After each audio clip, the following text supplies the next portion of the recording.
में यह हदीस पाक है, हजरत अमीरुल मोमिनीन मौला अली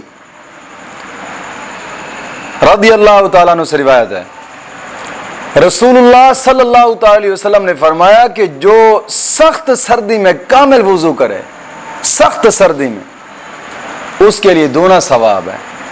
इसलिए तो हदीस पाक में आता है ना कि गर्मियों के रोज़े और सर्दियों का वुजू,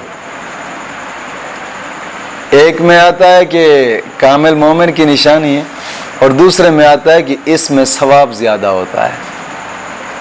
बात समझ आए कि नहीं? ज़ाहिरी बात है, जब सख्त सर्दी हो तो इंसान पानी को हाथ नहीं लगाना पसंद करता, लेकिन अपने रब की मोहब्बत में जनाब अली वो वुज़ू कर लेता है, उसको सवाब दुगना होता है। और इमाम अहमद बिन हम्बल ने अनस रज़ियल्लाहु ताला अन्हु से रिवायत की है कि आका करीम सल्लल्लाहु अलैहि वसल्लम ने फरमाया कि जो एक एक बार वुजू करे, तो ये ज़रूरी बात है, एक एक बार वुजू करना ज़रूरी बात है। दो दो बार जो वुजू करे इसके लिए दूना सवाब है, और जो तीन तीन बार जनाब अली धोए, ये मेरा और अगले अंबिया की सुन्नत है।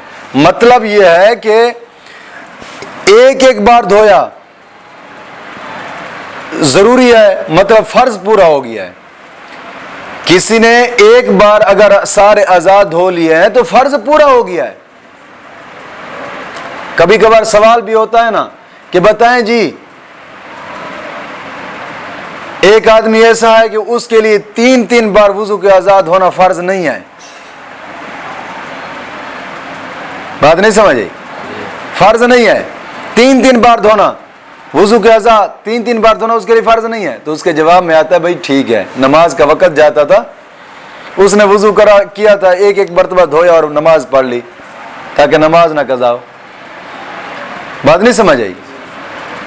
तो एक एक बार धोने से फर्ज अदा हो गया है, दो दो बार धोया सवाब है, तीन तीन बार धोया है तो ये अंबिया की सुन्नत भी है और फर्ज भी है। फर्ज तो अदा हो गया, अंबिया की सुन्नत भी साथ अदा हो जाएगी।